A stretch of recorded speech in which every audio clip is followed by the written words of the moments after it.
Assalamualaikum warahmatullahi wabarakatuh. Perkenalkan, nama saya Imam Sadik. NIM saya 23020560059. Saya akan menjelaskan, menerangkan tentang fungsi komunikasi dan model komunikasi yang ada di buku Hafidz Cangara.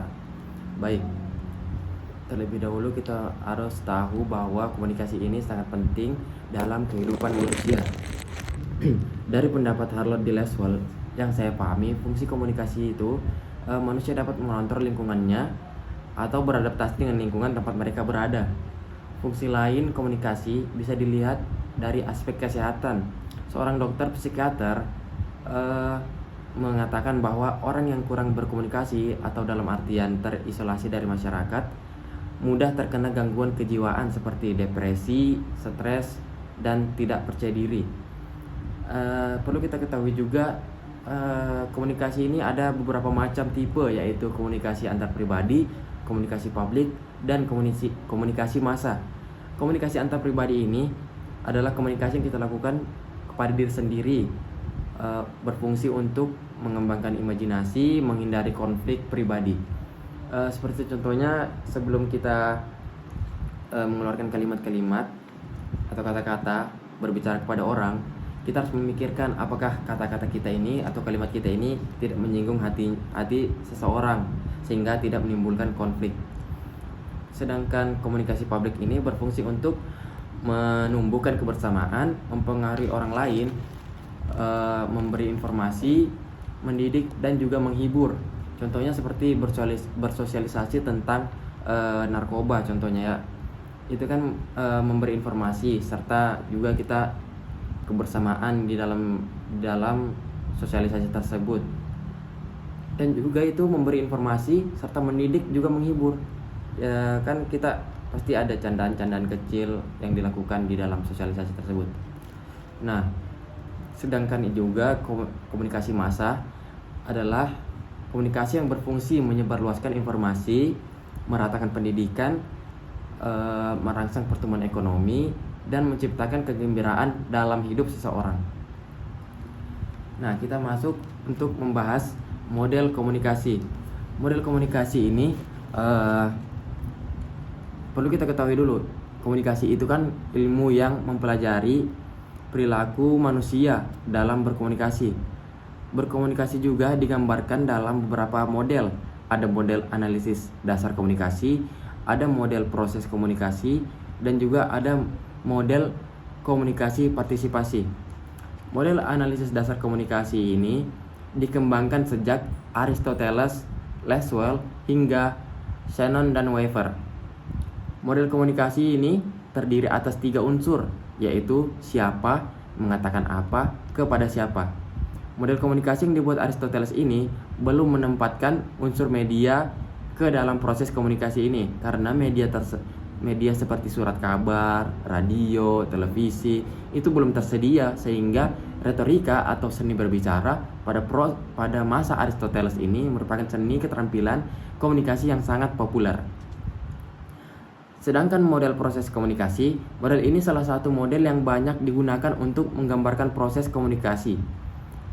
Model sekular yang dibuat oleh Osgood bersama Schramm pada tahun 1954. Model ini menggambarkan komunikasi sebagai proses yang dinamis, di mana pesan ditransmit melalui proses encoding dan decoding. Dan juga encoding adalah translasi yang dilakukan oleh sumber atas sebuah pesan, sedangkan decoding adalah translasi yang dilakukan oleh penerima terhadap pesan yang berasal dari sumber. Pada tahap awal, sumber berfungsi sebagai encoder dan penerima sebagai decoder. Jika dalam komunikasi matematik, Shannon dan Weaver melihat proses komunikasi setelah tiba pada tujuan. Maka dalam model sekular, justru Osgood dan Schramm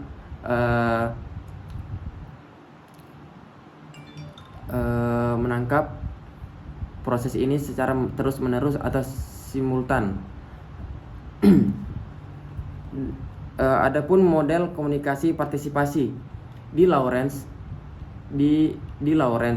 Kinacid dan Everen M. Roger mengembangkan sebuah model komunikasi berdasarkan prinsip pemusatan yang dikembangkan dari teori informasi dan sibernetik.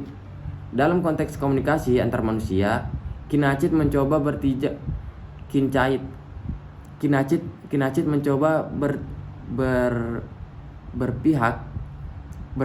kepada konsep sibernetik ini dengan melihat komunikasi sebagai suatu proses yang memiliki kecenderungan bergerak ke arah suatu titik temu.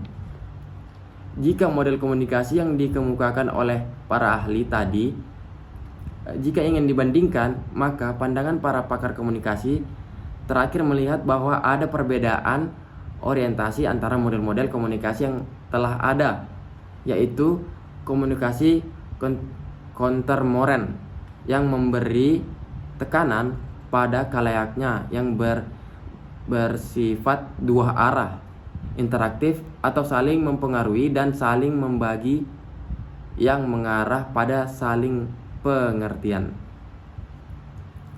Perkembangan ilmu komunikasi yang makin pesat, maka model komunikasi juga makin bisa dipilah, mulai dari model dasar komunikasi yang menggambarkan hubungan antar manusia, kemudian berkembang dalam bentuk model komunikasi kelompok, komunikasi massa, komunikasi organisasi, komunikasi antar budaya dan sebagainya. Itulah penjelasan dari yang dapat kita kutip dari bab 5 dan bab 6 dari buku Hafidz Canggara. Saya Imam Sadik. Terima kasih. Assalamualaikum warahmatullahi wabarakatuh.